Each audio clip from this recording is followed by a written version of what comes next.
In a world where losing in your fantasy football league isn't an option, we present to you Triple Coverage Podcast. Hey YouTubers, if you like what you see, make sure you click subscribe below. Today we're going to do our flex coverage episode. This is week 2 of the NFL season 2018, so crack a cold one and enjoy.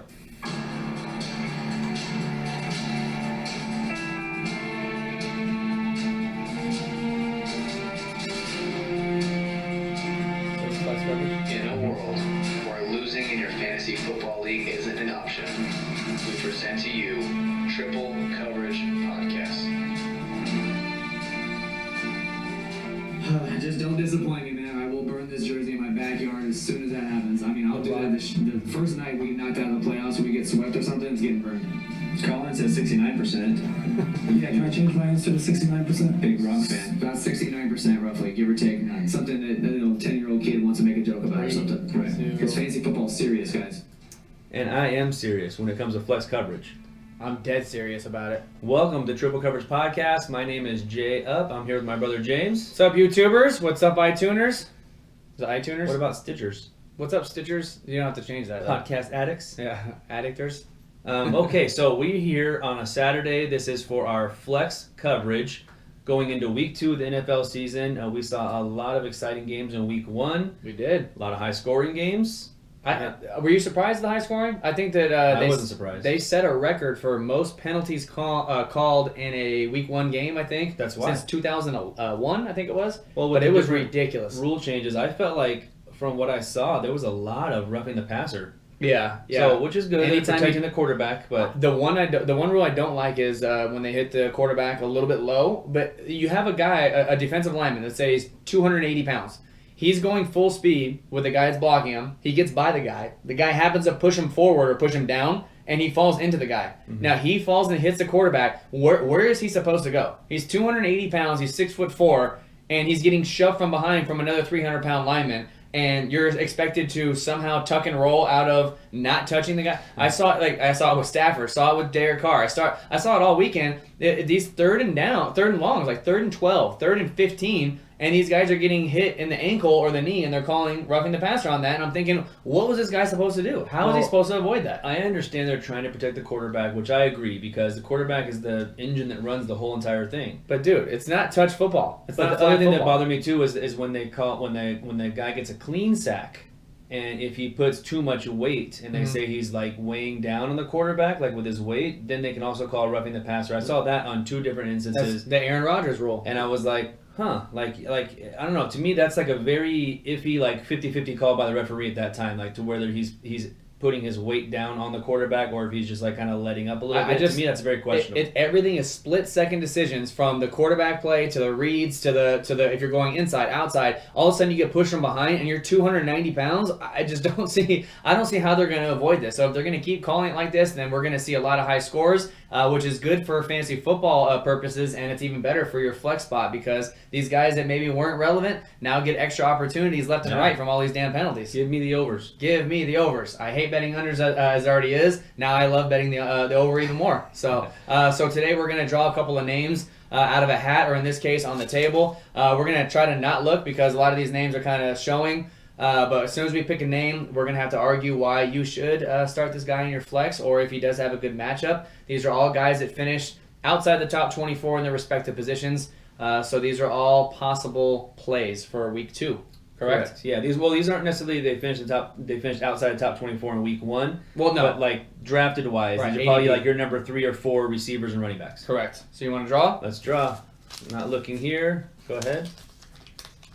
All right. You want me to go first? Yes. Okay. I drew Randall Cobb.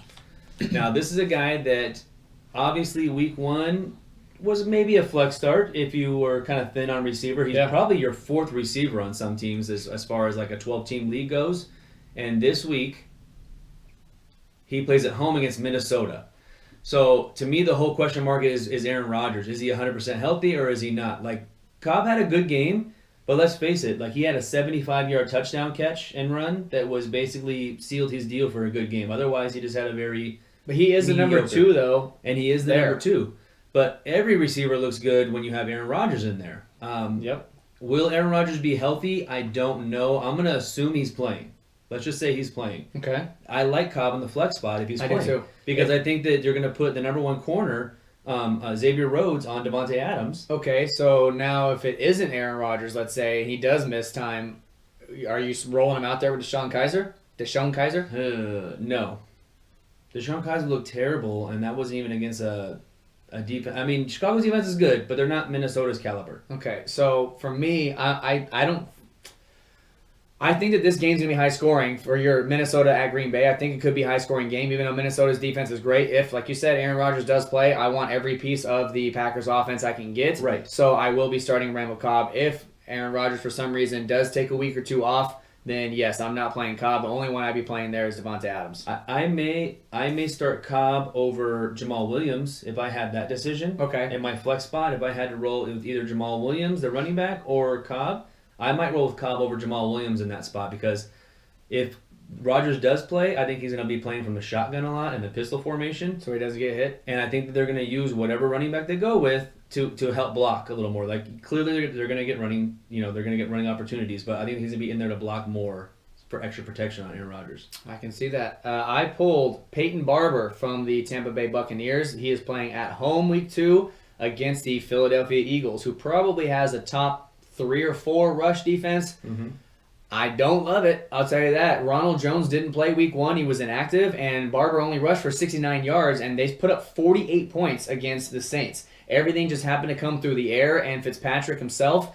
And Peyton Barber, he got like 15 or 17 carries, I think it was, but only rushed for 69 yards. 19 carries. 19 carries for 60. So I wasn't that impressed with them. I thought that they were going to use him more in the passing game as well, and they just didn't. And so it's very hard for me to feel confident starting in week 2, but I still will. I don't care if Ronald Jones is playing or not. I think that you have a starting running back on an NFL team. You kind of have to roll him out there. And he's not going to be your number 1 or 2. We're talking flex, so he's your number 3. I mean, it's all they really have at running back. That's what I mean. It's like eventually he's getting the touches. And yeah, he didn't have a great game, but if you're going to give me 19 to 20 carries a game plus a couple of targets in the passing game, you have to roll the guy out there. I don't love it because Philadelphia's defense is so good, but at the same time, they might be down. So they don't have Charles Sims there anymore. If Ronald Jones isn't there anymore, or if he's inactive again, it's basically just Peyton Barber and Jacquizz Rodgers. So I like the chances that he will get the touches. Right. You have to kind of bank on him getting a touchdown, hopefully, somewhere in there. So he's not my number 1 flex play option by any means, but I feel okay starting him.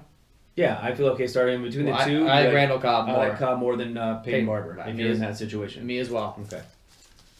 Next name, I have Rex Burkhead from the New England Patriots. New England Patriots has another really tough matchup. They're playing on the road in Jacksonville. So Jeremy Hill just got hurt for the entire season, so that was kind of the guy that they were going to use probably around the goal line. He's out now. They used a lot of James White and Rex Burkhead week 1 because Sony Michel was inactive.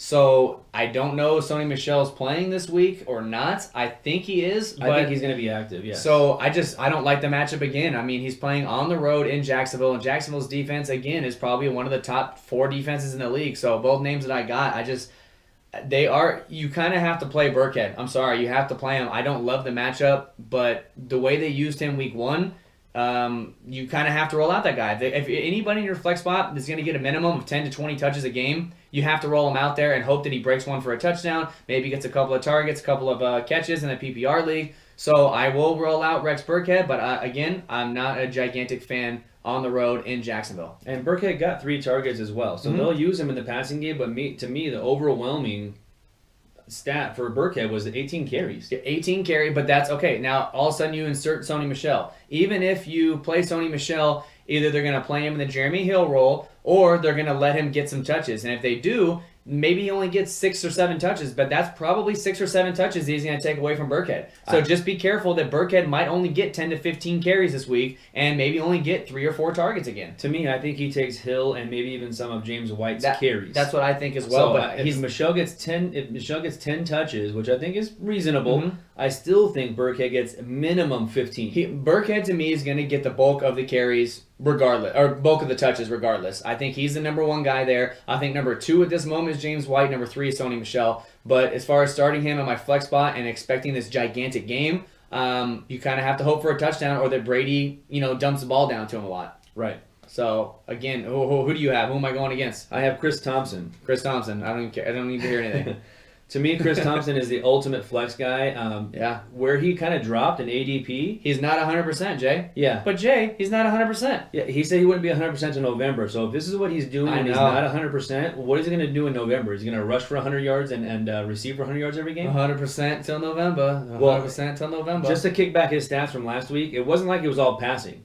Because you think, oh, Chris Thompson, they're only going to use him, when they're behind. Right. They were ahead the entire game against Arizona last week. The whole game. They ended up winning the game 24-6. So they didn't put up a ton of points, but they were in hand. Hit me with the stat line. He had 5 carries on top of the 6 receptions that he had. So he had 5 carries for 65 yards.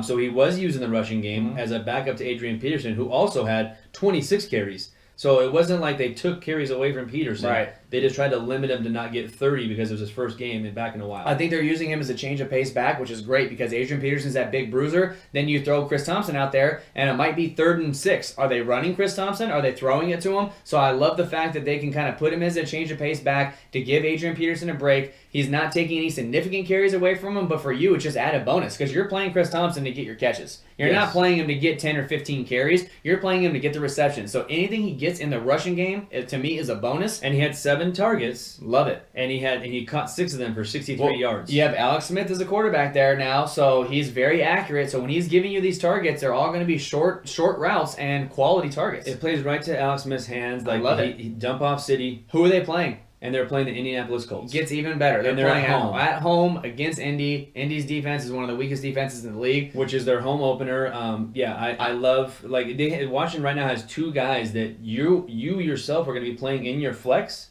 because you didn't draft Peterson as your number 2 and you didn't draft Chris Thompson as your number 2. Correct. You drafted those guys for depth. And you can start both of those guys in your flex spot, and I think you have confidence in starting both of those guys. I agree. I think that I haven't seen the rest of these names because Jay's the one that actually wrote down the names, but to me, Chris Thompson probably is my number 1 flex play option at this point in the situation that he's in at home against Indy. So start him with confidence for sure. You're next, sir. After you. Ugh. Oh, I got Cooper Kupp. Wow. You're pulling every single nice flex play here. Every stud. Cooper Kupp. Okay, so the LA Rams have another easy matchup. They're actually at home, and they're playing against the Arizona Cardinals, who just got beat by Washington in Arizona. Handedly.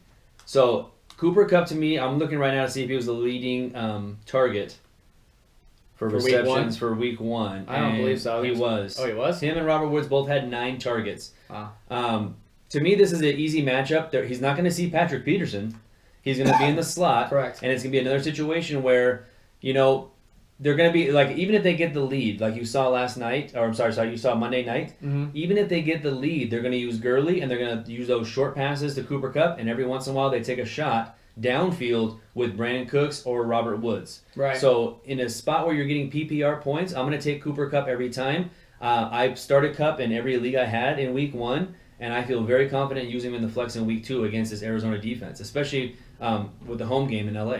See, I love Cooper Kupp in this situation as well. I just am, worried how I was worried last week, thinking that they were going to come out and kill Oakland, and they didn't really come out because they hadn't clicked yet. And I was telling you, I believe, Cooper Kupp, I was like, if he doesn't get his stats week 1 right out first half, they might not go to him because it's going to be Gurley, and they're just going to keep running. But it didn't matter. Cooper Kupp is a guy. Every time it's 3rd down, every time they're in the red zone, they seem to go his way. So I've changed my mind a little bit on that. I think that no matter what, it doesn't matter if they're up or down, Cooper Kupp is going to be involved. So start him with confidence in your flex. Yeah, to me, that's the one key factor when I'm talking about using him as a flex is that it's not just like he's the PPR guy and he's the slot guy. They look for him in the red zone every time they're in the red zone. Like on the Monday night game, he caught one of them, and he had one that was deflected that would have been a second touchdown, but it got deflected the last second. So they look for him in the red zone. So even if he doesn't score a touchdown, you have that opportunity and that high-powered offense of the Rams to at least get a shot at a touchdown every week. I agree. I pulled Jamison Crowder, who is playing, we just talked about, at home in Washington against the Colts. To me, every receiver for Washington at this moment is a sketch play. I wouldn't say flex, I would say a sketch play. Like I think that Jamison Crowder is the number 1 guy there. Outside of Jordan Reed, he's going to be the most targeted wide receiver, I would assume. How did it shake down on Sunday? For receivers, he had the second most. With how many targets? It was short and intermediate. Like it was 4? like He had 4 targets. He caught 3 of them for 32 yards. So again, he got 6.5 points roughly. But everything's a small pass though. Like if you look at Alex Smith's stats, like Peterson had 70 yards receiving, but it was a 52-yard run. Like it was a screen.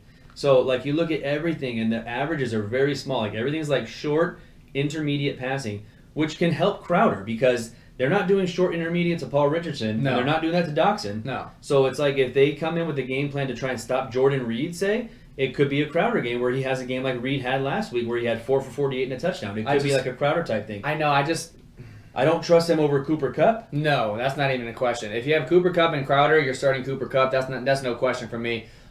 Just to look back at some of my guys, though, if it's Jamison Crowder or Peyton Barber in your flex, you have Jamison Crowder at home against the Colts, or you have Peyton Barber who's playing at home against Philly. Yeah, I would probably go Jamison Crowder in there. See, I think Crowder's got a little bit more upside. I want the steady guy, so I might go Peyton Barber there, to be honest with you, because Jamison Crowder only getting 4 targets in a game where you're playing the Arizona Cardinals. Like, they should have no qualms about passing all over this team because they're not really worried about anything. Now you go and you play the Colts. I know, but I think they did the opposite of the Rams, and once they got that lead, because Washington scored 21 points in the second quarter, and they were basically up 21-0 at halftime. But that means you just stop passing altogether? I think that's what they did, because Peterson had 26 carries, and Chris Thompson had another 5. How many times did he throw the ball, Alex Smith? Alex Smith threw the ball 30 times total. Okay, 30 times, only 4 targets went to Jamison Crowder. Mm-hmm. Okay, that's not alarming a little bit? It's not so much alarming because Chris Thompson, out of those 30 passes, he completed 21 of them. Okay. 7 of them were to Chris Thompson, which are dump-offs, okay?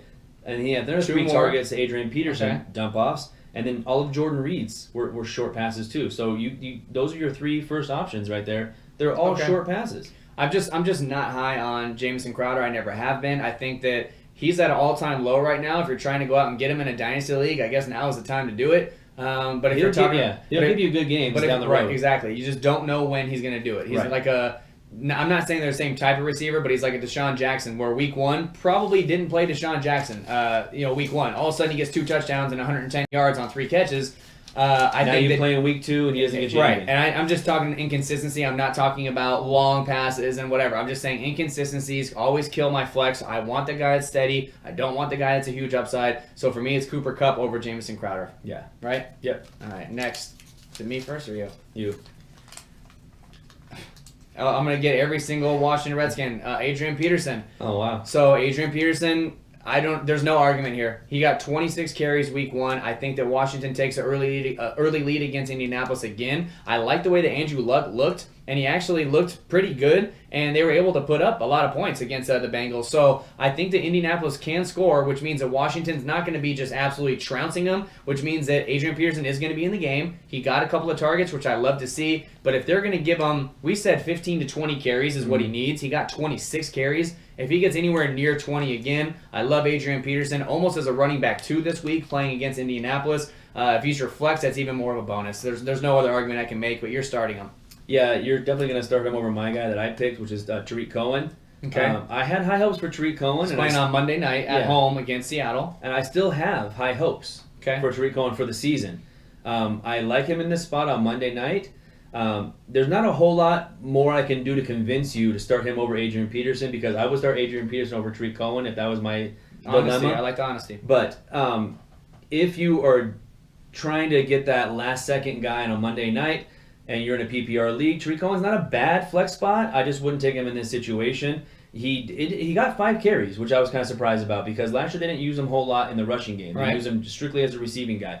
He got 5 carries compared to Jordan Howard's 15. But once the game was like in the second half, fourth quarter, they used Howard a lot, and they actually threw to Howard. I was surprised by that. I mean, obviously, Howard caught all 5 of his targets. I've kind of crapped on Jordan Howard about not being able to catch. He kind of proved that I guess he has improved. I mean, he caught all 5 targets, like you said. None of them were, wheel routes where he's catching a 30-yard bomb. They were all kind of dump-offs and little, slant route. The ones that usually Cohen get, to be honest with you. But he caught all 5 of But his he targets. did catch all 5, so, big ups to Jordan Howard and that jugs machine that Travis was talking about. Clearly it's working a little bit more than I thought it would. But let's not get crazy here, okay? I don't want overreaction one week happening and everyone's ready to pencil in Howard for 60 catches. Now, Cohen had 4 targets himself. He caught 3 of them for 16 yards. He's still going to be used in that role.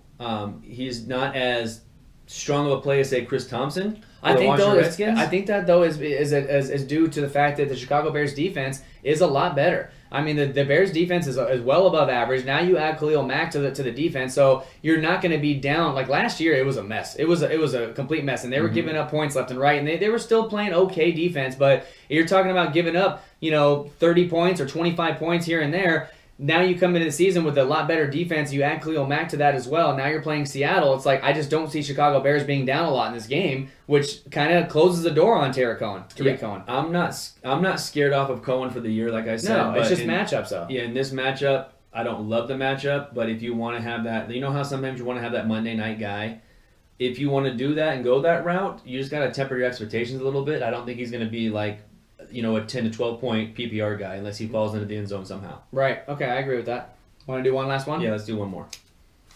Who do I just grab right there? I'll go first here. Oh, okay. I actually love my guy in this spot. Kerryon Johnson, Detroit Lions.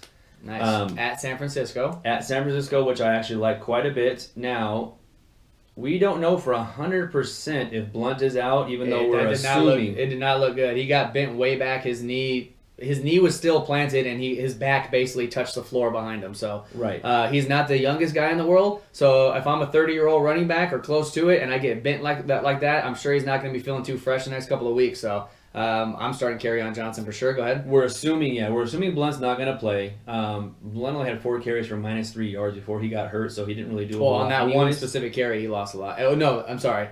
It was a different carry. They tried to run him on the outside. He just kept getting hit back and wouldn't go down, and then he lost like 8 yards on the carry. They wouldn't have used him anyways because they were getting blown out, so he wouldn't even have saw the game in the second half. Cool. I like Kerryon Johnson, even on the road against San Francisco. San Fran's defense is just mediocre. They're not fantastic, and I think they're going to use Kerryon Johnson as like an every down back. Yes, they will sprinkle in Theo Riddick, but if Blunt misses the game, you basically have Kerryon Johnson there to run the ball. Right. So now he's going to get first and second down, and they'll throw to him. He caught all 3 of his targets last week, 3 for 20. So he did well in that aspect as well. Stafford, I believe he's probable. He's going to play this week. Mm-hmm. So I think Stafford plays through injuries a lot. But is it going to be a situation where he's running himself also like Aaron Rodgers is and running out a shotgun and pistol formation instead of under center? Probably, but they're going to use Kerryon in the passing game too. How many targets did he have? Like 5? Yeah, 3. Kerryon okay. 3. The one, how many catches? Yeah, he caught all 3, like I just said. He caught all 3 of his targets. Because I saw, then maybe it wasn't him. Maybe it was Theo Riddick that dropped the ball. I saw Riddick dropped, yeah. Riddick had 2. Yeah, hit him right in the hands. He had 7 targets, shot 5. Which just means that Kerryon Johnson, maybe they start trusting him a little bit more in the passing game since he caught all of his catches. So the fact that he's going to be the lead back, in my opinion, to start the first and second down carries and is going to be sprinkled into the passing game, I like this. I think this game might be close in the first half, but I think San Francisco runs away with this game. And that only means that they're going to use Riddick and Kerryon Johnson in the passing game, so I like him even more. Some teams, though, especially if you drafted late, like Kerryon Johnson was one of those guys that just rose up to ADP, so he may be your number 2 if you went with that 0 running back theory in your draft. So you may have to roll him out anyways, but I believe you can start him with confidence this week. This is what you were waiting for, though. Yes. LeGarrette Blount or somebody in that backfield. To get out of the way. This is why they kept Amir Abdullah.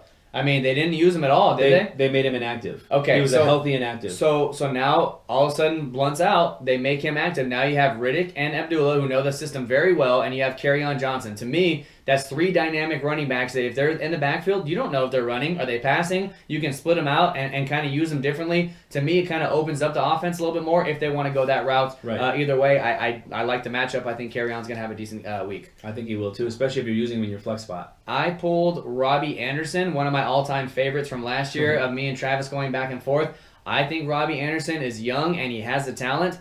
Or as Travis would say, he's a good football player. He's a good player. Clearly, he's a good football player. That was for you, Travis. He's playing at home against the Miami Dolphins, which I'm not really scared about their defense at all. I mean, they're okay.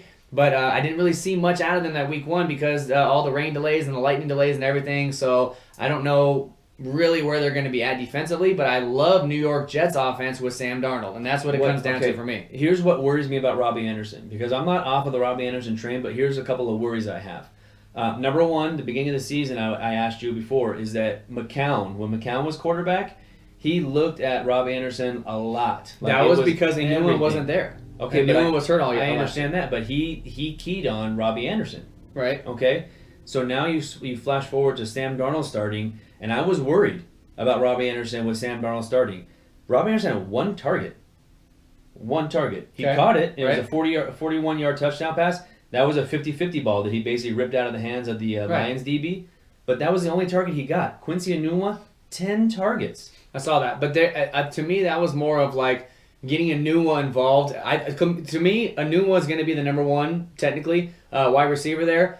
But he's huge target, and they basically used him as a tight end almost. Like everything I saw was little dump offs, and then and every time he caught the ball, I was like, oh, they're throwing their tight end, and I thought it was like Herndon, or I thought it was something because he's huge. Like Enunwa's huge, and I think a lot of it was to get him back into the swing of things. He had that really bad neck injury, so I don't see this being an every week thing where they just keep giving him 10 targets and Robbie Anderson 1. Yes, he did bail you out with that touchdown, but are you really scared about playing at home against Miami?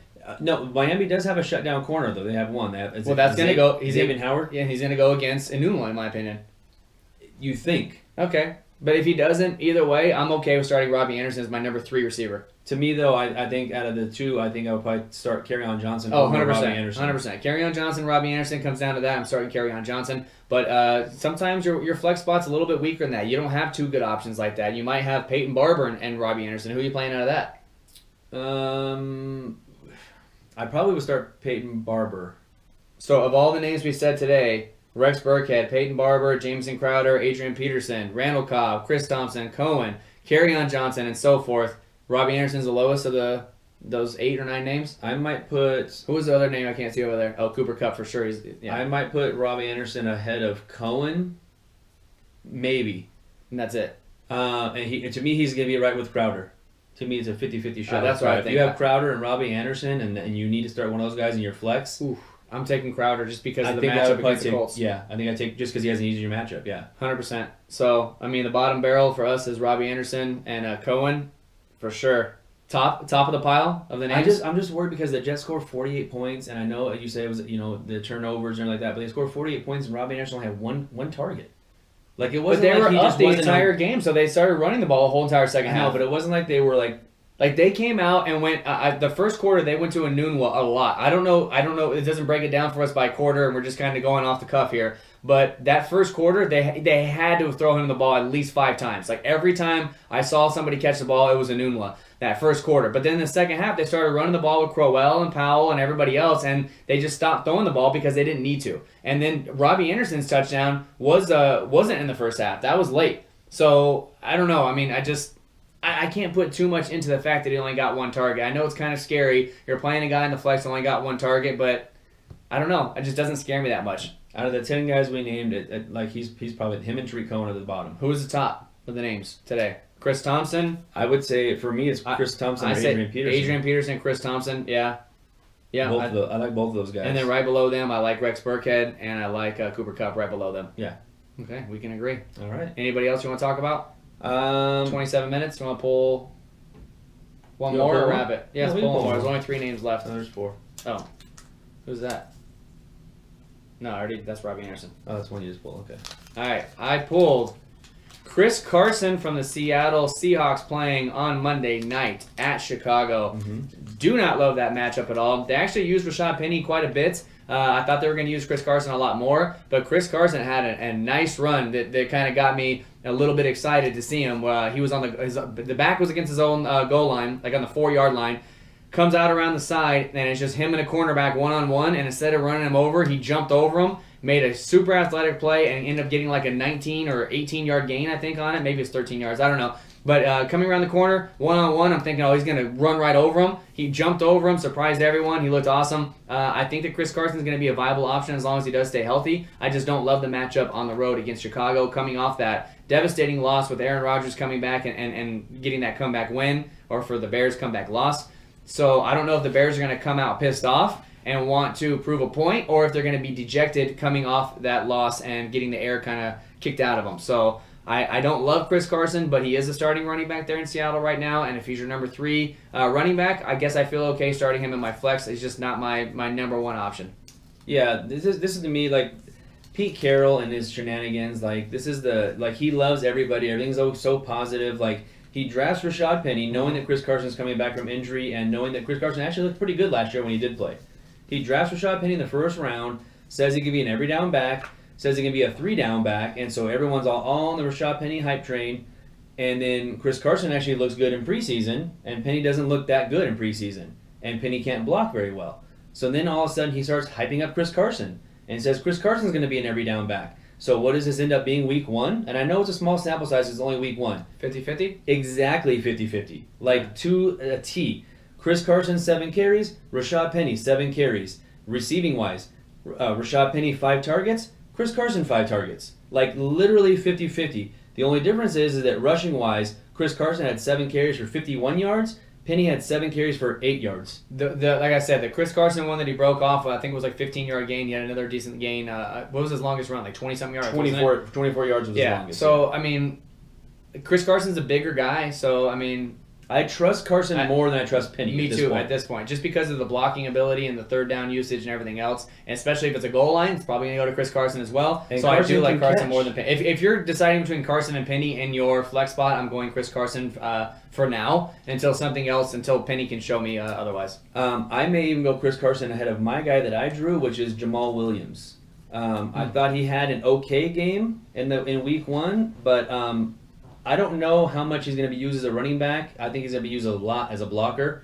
I think it's going to be the throw show for Green Bay this week. Okay, but Jamal Williams, they didn't really use the second half as much because they were coming back from behind, and it was, like you said, pass. It's not like he got a whole bunch of carries. How many carries did he get, like 10? He had 12? 15 carries for 47 yards, Jamal Williams did. Okay. I mean, again, which was by far and away the most of any running back because Ty Montgomery was second with 2 carries. Right, but you're playing against the Chicago Bears defense with Khalil Mack and everything else. Now you go and you play Minnesota's defense. So correct. It's not the best matchup for Jamal Williams. We said that last week that he's got a really tough start to the year and playing 2 top defenses against the run. How many targets? Did he get any targets?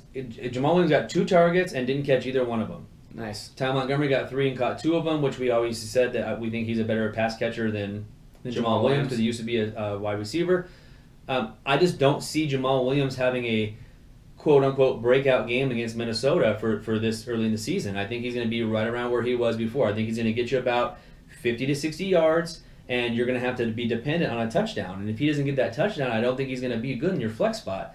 You have Aaron Jones coming back next week in week 3, and then it gets even more muddled because if Jamal Williams puts up back-to-back duds, I'm curious to see if Mike McCarthy uses Aaron Jones and gives him a chance to say, let's see what we got Aaron Jones because blah, blah, blah. And then all of a sudden, Aaron Jones kind of has a breakout. Maybe it's a better matchup. Me being a Jamal Williams owner in 2 different leagues, I'm definitely worried about that. I think that he has 2 tough games, and then all of a sudden week 3 comes, and like, okay, Aaron Jones, we're going to do a 50-50 split here, see how you guys do. And then all of a sudden Aaron Jones, breaks one, and he gets 10 carries for like 85 yards and a touchdown. Is Jamal Williams just now the second guy? Just like that? I mean, he's basically now at that point would have 3 opportunities, 2 being against really, really tough defenses. Mm-hmm. Since we're at the end of the episode, I'm going to go to week 3 here and see who Green Bay plays week 3.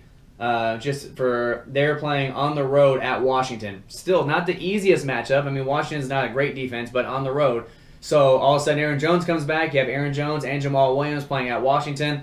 That's where, to me, it's going to get a little cute. Like that's what I want to see is week 3 and 4, who breaks out for the Green Bay backfield. And I'm not ready to put Jamal Lewis in my flex spot unless I absolutely have Jamal Williams. What did I say? Jamal Lewis? Jamal Lewis, yeah. I wouldn't start either one of them in my flex spot. Like 6-7 years ago. I put Jamal Lewis and Jamal Williams in the same basket of I don't want to play them, but if I have to, I'll start Jamal Lewis. I'll take a 0. Who was your guy again? My guy was Chris Carson. Chris Carson, yeah. 100% for me, it's Chris Carson over Jamal Williams. And he's playing on Monday night, which we both like, because he'll be your last guy that you can play and actually have an opportunity to maybe get a big game, maybe get a touchdown or 2. And they both have tough matchups. So it's not like it's like... But just the factor for me, if you are going to flip a coin here between Jamal Williams and Carson, you can't decide. I'm playing the one that plays later on in the week. He plays on Monday night. Gives you an opportunity to win your week at the last possible game of the night. Yeah, for sure. For me, Carson also. All right, you ready to crack it? Let's crack it. Good luck.